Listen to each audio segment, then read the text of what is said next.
22 malades. Moustapha, c'est voilà, la page 124. Oui. Voilà, donc 22 malades tirés par balle, dont les 18 par balle réelle. Balles réelles.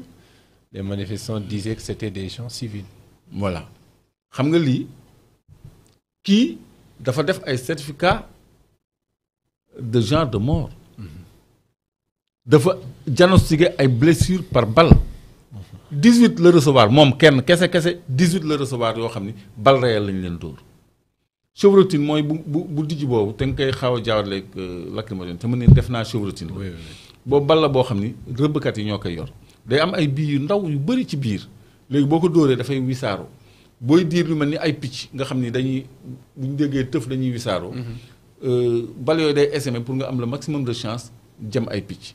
yooyu bu la jegee mën na la rey mais bu la soree da lay bënn rek da lay gaañ.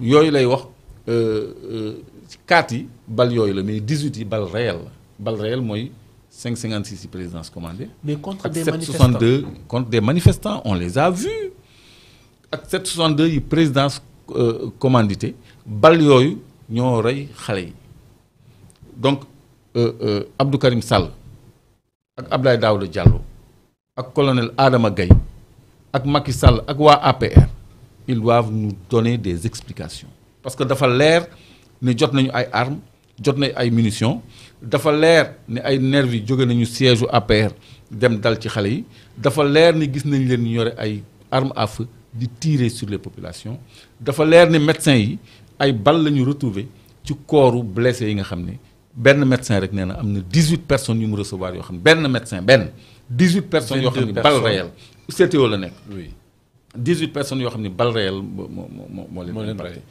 donc loolu je crois que y a eu 86 morts quand même. C'est pas rien lii lu ñu war a lijjanti la. kon la polémique et la récréation sont finies fi mu nekk nii on doit passer aux choses sérieuses léegi nag c'est le lieu d'observer la cadence de la justice parce que bu dee élément yaa ngi fi la justice à tout point de vue parce que gis naa ci ce point bi nga aborder lenteur reddition des comptes. Il faut qu'on observe la cadence de la justice. Mais à ce niveau le ministre de la justice sànq wax na ko à l'Assemblée nationale. mu ne nee na il s'étonne du fait que nit ñi constaté ne que justice bi dafa yéex alors que moom jàpp na ne bu ñu bëggee doxal liggéey bi comme ni ko justice bëggee rigoureusement waruñu ci mën a yàkkamti. Moi je lui demande. oui waxuma waxu yàkkamti. Je lui réponds. Au ministre de la justice.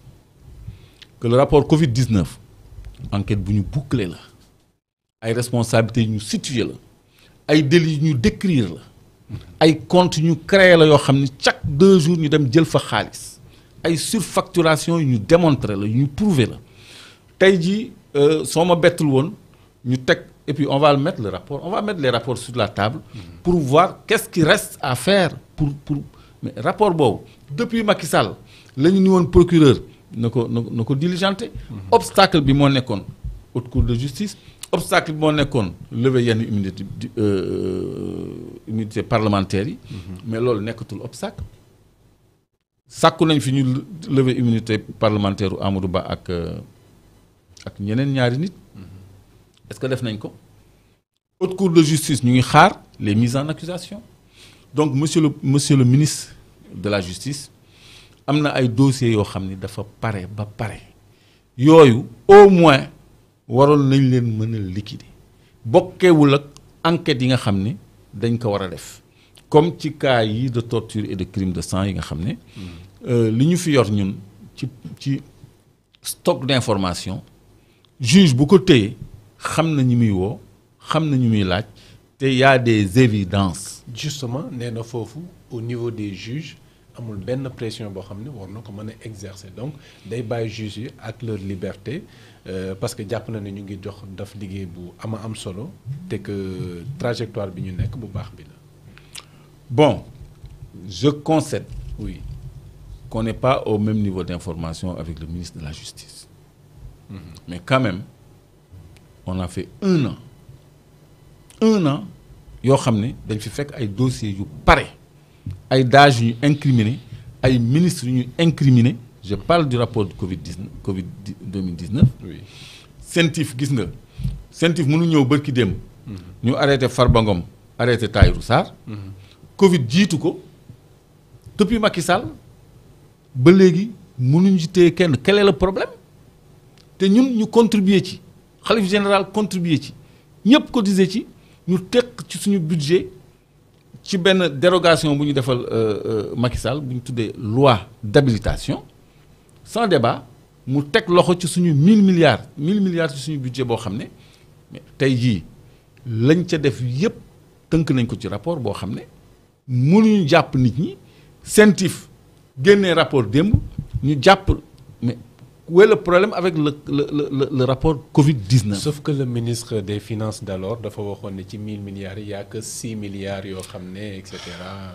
Quel aveu nee na 1% ci 1000 milliards yi la ñu détourné.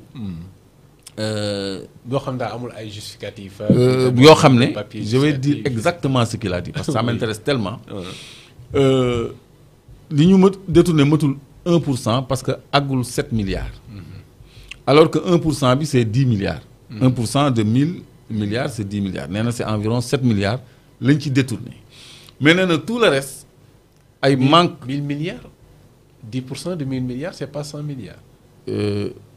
Non 1% il a dit 1%. Il a dit 1%. D'accord. 1% c'est 10 milliards. 1% de 1000 milliards si j'ai dit 10% je me suis trompé. Donc nee na matul sax 1% parce que 1% de 1000 milliards c'est 10 milliards alors que li ñu détourné ça fait environ 7 milliards. Nee na tout le reste c'est des manques de pièces justificatives et des surfacturations.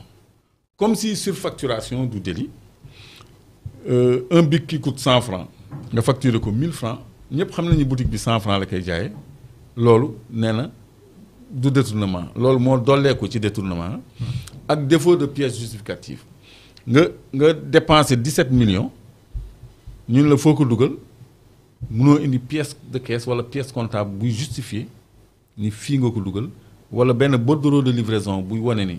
de réception buy wane ni lii nga recevoir ne duñu justifié wu. waaw Mansour Faye.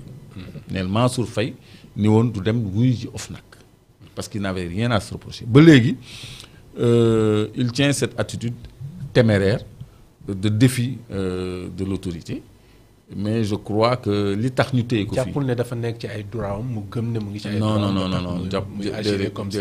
à l'époque il était protégé. fi mu nekk nii mu ngi def tout pour daw mu ngi def lépp pour rëcc. ana Cheikh Omar Anne. ana Cheikh Omar Anne tey il était absent à l'Assemblée nationale. voilà nañu lijjanti fu mu nekk. c'est-à-dire fu mu nekk nii ku am buntu dina daw ku am buntu dina yolleeku. il faut que les gens je ma xam. dama xam non loolu du waxu tey. on en reparlera lii yëpp on en reparlera c'est-à-dire man mënuma comprendre de la part du ministre quand même que mu trouver bon le rythme de cette justice ci ay rapports yoo xam ne dañ ko boucler ba pare transmettre moo jot. 38 ans d'expérience. 38 ans d'expérience. On peut pas lui faire confiance à ce niveau à ce rythme-là. C'est une question de pragmatisme. Une question de manque de confiance ou autre. Mais s'il trouve que le rythme est bon, moi je ne suis pas en phase avec lui. Parce que nous, dañ leen yónni yàkkamti leen. Dañ leen yónni yàkkamti leen. Li nga xam ne nécessité wul enquête supplémentaire, lañ ko diligenter, juge convoquer les parties. Quand le rapport de la CENTIF est apparu, dañu ordonner la mise sous mandat de dépôt de Tahirou Sarr, de Farba Ngom, de Amadou Sall et de bien d'autres. Il y a beaucoup de gens qui nous ordonné leur mise sous mandat de dépôt. Nous ñu tegul sous mandat de dépôt mooy ñu nekkul ci réew mi. Mais képp ku rapport scientifique bi tudd da nga nekk ci réew mi juge bi nee na nañ la placer mandat de dépôt. Ce qui a été fait. waaw juge boobu bu fekkee ni mën na doxal liggéeyam waaw yeneen juge yi lu tax doxaluñu seen liggéey te seen dossier jiitu. Pourquoi yeneen juge yi mënuñu def comme juge boobu yore dossier CENTIF. lu mu mën a def le ministre de la justice. à son niveau. nee na du def benn pression ci juge yi. ban pexe mooy am finalement. waaw on peut invoquer. Oui. la séparation du pouvoir. Mais il a le parquet quand même. Le procureur.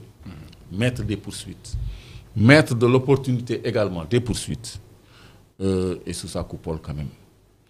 Parce que ñun de mais ñun ay faux sax dañu doon dicter procureur pour ñu charger ñun suñu ay dossiers. ñëpp ñi nga xam ne opposants lañu ils ont connu ça. da ngay dem police ñu ne la menace de trouble à l'ordre public nga dem ci procureur mu ne la incitation à la violence incitation à l'insurrection association de malfaiteurs ñoom ñoo lay bindal lu leen neex ba noppi bu ñu la yóbboo ci juge bi ci saa si ñu placé la. yéen a ngi fàttaliku le juge du deuxième cabinet. Mamadou Seck bu ñu la nee deuxième cabinet rek yow xamal ni mandat de dépôt nga mais cette automaticité de la justice là gisatuñ ko. da ngay jàpp koo xam ne pour affaire bu ñàkk fayda